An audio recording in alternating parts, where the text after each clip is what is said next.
నమస్తే నేను Chandana welcome to great Andhra ఇప్పటివరకున్న టాప్ స్టోరీస్ చూద్దాం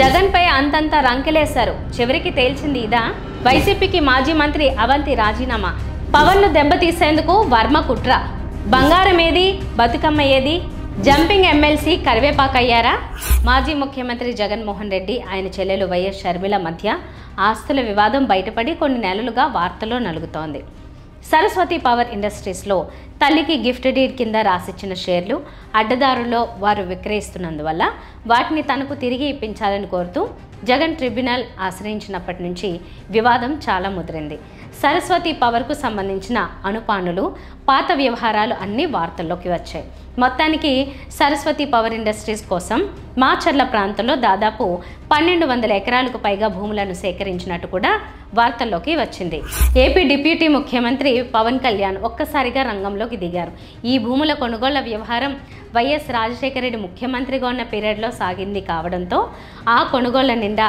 అక్రమాలే ఉంటాయని ఆయన తలపోశారు బెదిరించి ప్రలోభపెట్టి అసైన్డ్ భూములను లాక్కుని ఉంటారని ప్రభుత్వ భూములను అడ్డదారుల్లో సొంతం చేసుకుని ఉంటారని పవన్ కళ్యాణ్ పాపం ఆశపడ్డారు అత్యుత్సాహానికి పోయి ఎగబడి ఆ ప్రాంత విజిట్కు వెళ్లారు సరస్వతి భూముల గురించి పదే పదే మాట్లాడారు రెవెన్యూ అధికారులను పురమాయించి ప్రత్యేకంగా సర్వేలు చేయించారు అన్ని పట్టా భూములే అని తేల్చినప్పటికీ పవన్ శాంతించలేదు తన పర్యటనలో ఆయన మాట్లాడుతూ ఇక్కడ ప్రజలను రైతులను బెదిరించి భూములు లాక్కున్నారని వారికి న్యాయం చేస్తామని పవన్ చెప్పుకొచ్చారు అలాగే దాదాపు 400 ఎకరాల అటవీ భూములను అక్రమంగా రెవెన్యూ భూములుగా రికార్డులు మార్చేసి కాజేశారని తనకు రైతులు చెబుతున్నారని కూడా పవన్ కళ్యాణ్ అప్పట్లో ఆరోపించారు నిజానికి ప్రభుత్వంలో డిప్యూటీ ముఖ్యమంత్రి స్థాయిలో ఉన్న నాయకుడు అటవీ భూములను రెవెన్యూ భూములుగా అడ్డదారులు మార్చడం జరిగి ఉంటే దానికి సంబంధించి రికార్డులను శోధింపచేసి ఎప్పుడు ఏం జరిగిందో సాధికారికంగా మాట్లాడకుండా రైతులు చెప్పారంటూ మాట్లాడడమే కామెడీగా మారింది అయితే ఇంతకాలం తర్వాత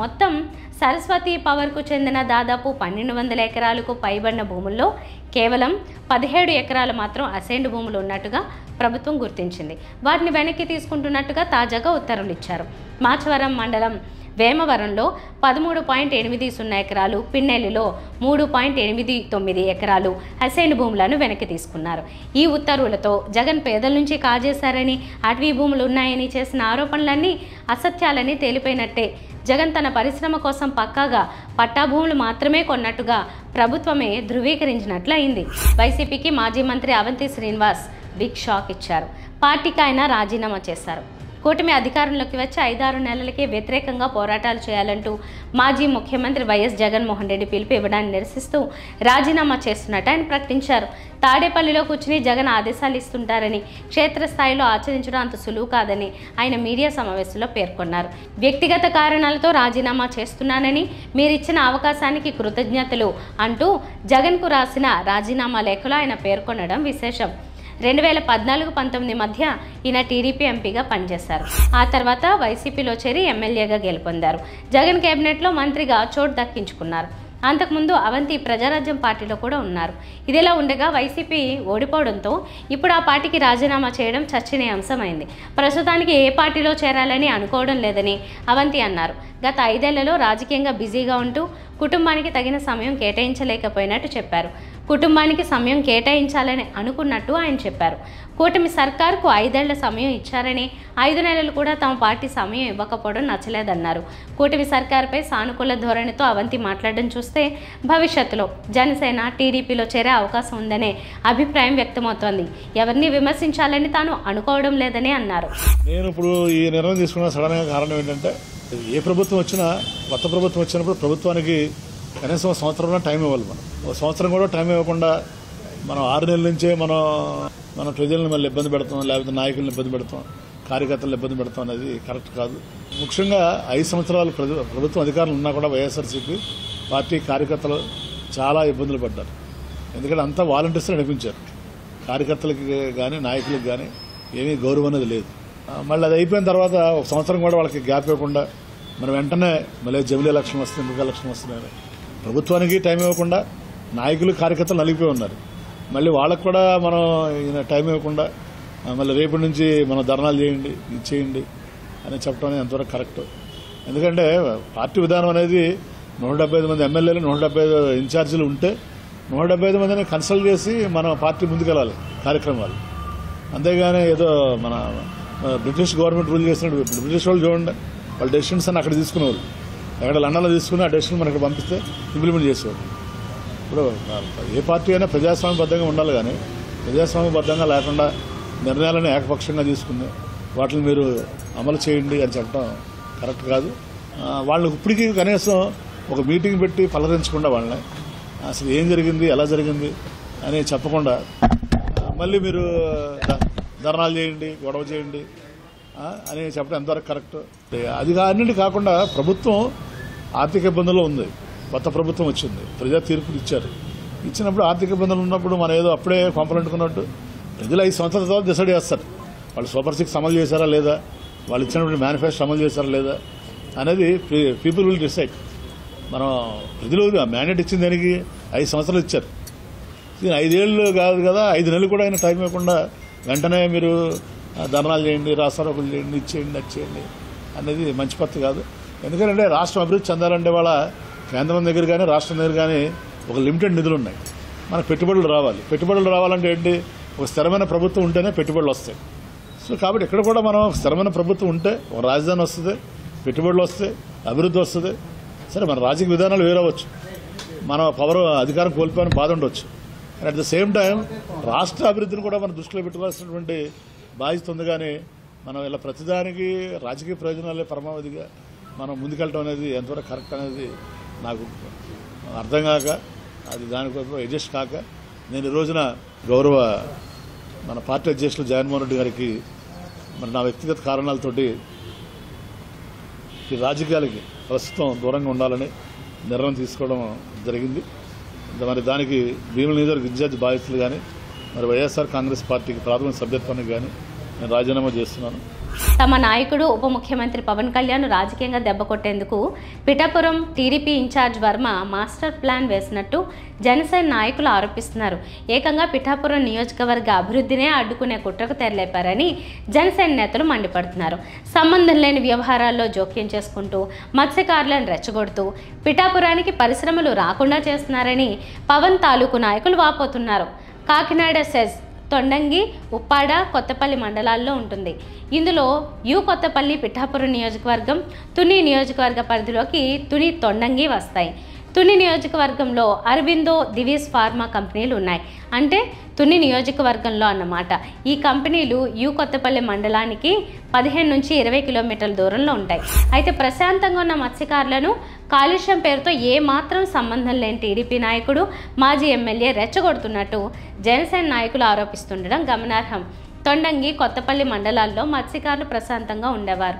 ఎప్పుడైతే రాజకీయంగా తన ఉనికికి ప్రమాదం పొంచి ఉందని వర్మ గ్రహించారో అప్పటి నుంచి మత్స్యకారుల్ని రెచ్చగొడుతూ పరిశ్రమలు రాకుండా అడ్డుకునే కుట్ర పన్నారని వర్మపై జనసేన నాయకులు ఆరోపణలు గుప్పిస్తున్నారు. కాకినాడ సెజ్లో పరిశ్రమలు, అలాగే తన నియోజకవర్గంలో విమానాశ్రయాన్ని ఏర్పాటు చేసేందుకు ఉప ముఖ్యమంత్రి పవన్ కళ్యాణ్ ఇటీవల 10 మంది అధికారులతో కూడిన కమిటీని పంపారు. దీంతో వర్మకు భయం పట్టుకుందనేది జనసేన ఆరోపణ. అంతేకాదు కాకినాడ సెజ్కు భూములు ఇచ్చిన రైతుల సమస్యల పరిష్కారంపై కూడా పవన్ కళ్యాణ్ దృష్టి సారించారు. ఈ రైతుల్లో ఎక్కువ మంది కాపులున్నారు.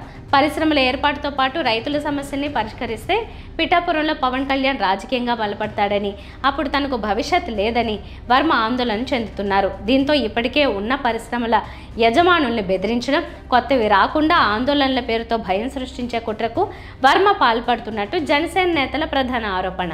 కాకినాడ సెజ్లో కావలసినంత భూమి ఉన్నప్పటికీ పరిశ్రమల ఏర్పాటుకు కంపెనీలు ముందుకు రావడం లేదు. ఎందుకంటే ప్రస్తుతం అక్కడ నెలకొన్న రాజకీయం. దీని వెనుక కూటమిలోని నాయకుడే క్రియాశీలకంగా వ్యవహరిస్తుండడం ఆశ్చర్యం కలిగించే అంశం. వర్మ వైఖరిపై జనసేన నాయకులు తీవ్రంగా రగిలిపోతున్నారు. కేవలం పవన్ రాజకీయంగా బలపడతారనే ఏకైక కారణంతో ఏకంగా నియోజకవర్గ అభివృద్ధిని అడ్డుకుంటున్నాడని, దీనికి పొల్యూషన్ అనే అస్త్రాన్ని ఆయుధంగా ఎంచుకుని మత్స్యకారుల్ని పావులుగా వాడుకుంటున్నారని మిత్రపక్ష పార్టీ రగిలిపోతోంది. కొత్త తెలంగాణ తల్లిపై గులాబీ పార్టీ ఇంకా మండిపడుతూనే ఉంది. కేటీఆర్, కవిత విపరీతంగా ఫైర్ అవుతున్నారు. వీరికి కొందరు కవులు, కళాకారులు కూడా తోడయ్యారు. కవిత పాత తెలంగాణ తల్లికి పాలాభిషేకం చేసింది. కొత్త తెలంగాణ తల్లిని తాము అంగీకరించబోమని తెగేసి చెప్పింది. కొత్త తెలంగాణ తల్లికి బంగారం ఏది అని గులాబీ పార్టీ నాయకులు ప్రశ్నించారు. తెలంగాణ సంస్కృతిలో భాగమైన తెలంగాణ ఆడపడుచుల సెంటిమెంట్ అయిన బతుకమ్మను తొలగించారని ఆవేదన చెందుతున్నారు. పాత బతుకమ్మకు ఒక చేతిలో బతుకమ్మ ఉండేది. తాము అధికారంలోకి రాగానే కొత్త బతుకమ్మను గాంధీ భవన్కు పంపుతామని కేటీఆర్ అన్నాడు. కళ్యాణలక్ష్మి పథకంలో భాగంగా మహిళలకు తులం బంగారం ఇస్తానని హామీ ఇచ్చిన రేవంత్ రెడ్డి తాను తయారు చేయించిన తెలంగాణ తల్లికి బంగారం లేకుండా చేశాడని మండిపడ్డారు. తెలంగాణ తల్లి బంగారానికి అర్హురాలు కాదా అని ప్రశ్నించారు. తెలంగాణ సంస్కృతి సంప్రదాయాలను నాశనం చేసినందుకు నిరసనగా ప్రభుత్వం తనను సత్కరించి ప్రదానం చేస్తానన్న ₹1,00,00,000 తిరస్కరించానని ప్రముఖ కవి నందిని సిద్ధారెడ్డి తెలిపారు. కొత్త తెలంగాణ తల్లి అభయహస్తం చూపిస్తోంది కాబట్టి ఆమె తెలంగాణ తల్లి కాదని కాంగ్రెస్ తల్లి అనే విమర్శలు వస్తున్నాయి. కొత్త తెలంగాణ తల్లిపై గులాబీ పార్టీ మండిపాటు మామూలుగా లేదు. విగ్రహం ఆవిష్కరిస్తే దానికి ప్రత్యేకంగా జీవో జారీ చేయడం ఏంటని కేటీఆర్ ప్రశ్నించారు. కేసీఆర్ ఈ పిచ్చి పని చేయలేదన్నాడు. తల్లి అని చెబుతూనే దానికి జీవో జారీ చేయడం ఏంటన్నారు. భరతమాత, తెలుగు తల్లి, కన్నడ తల్లి విగ్రహాలు ఆవిష్కరించినప్పుడు ఏ జీవోలు జారీ చేశారని అగ్గి మీద గుగ్గిలమయ్యాడు. కేసీఆర్కి కూడా ఆగ్రహం ఉంటుంది, కానీ ఎప్పటి మాదిరిగానే మౌనంగా ఉన్నాడు. తాను నోరు తెరిచి మాట్లాడితే రేవంత్ రెడ్డి కూడా రియాక్ట్ అవుతాడు. ఆ రచ్చ ఎందుకని ఊరుకున్నాడేమో. తెలంగాణ తల్లి రచ్చ ఇలాగే కంటిన్యూ అవుతుందా చూడాలి.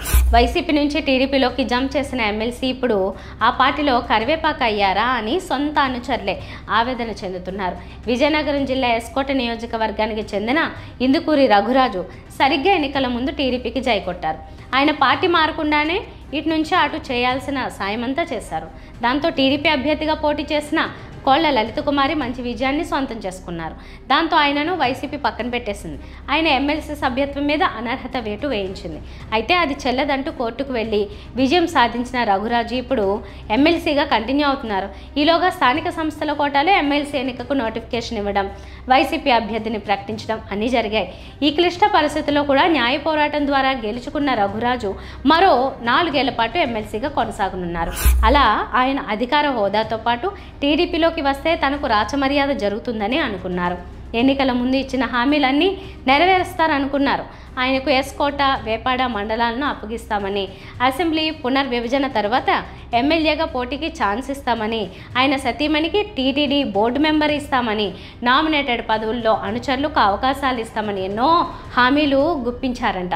తీరా ఇప్పుడు చూస్తే కూటమి అధికారంలోకి వచ్చి 6 నెలలు అయింది. టీడీపీ నేతలు మాత్రం ఆయనను సొంత మనిషిగా చూడడం లేదని ఆయన అనుచరులు మదన పడుతున్నారు.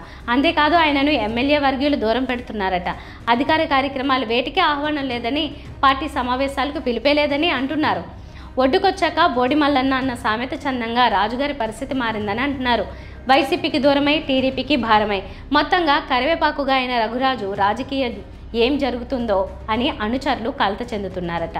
అవసరాలు తీరిపోయాయి, వాడుకోవడాలు అయిపోయాయి, అందుకే ఇలా అని అంటున్నారు.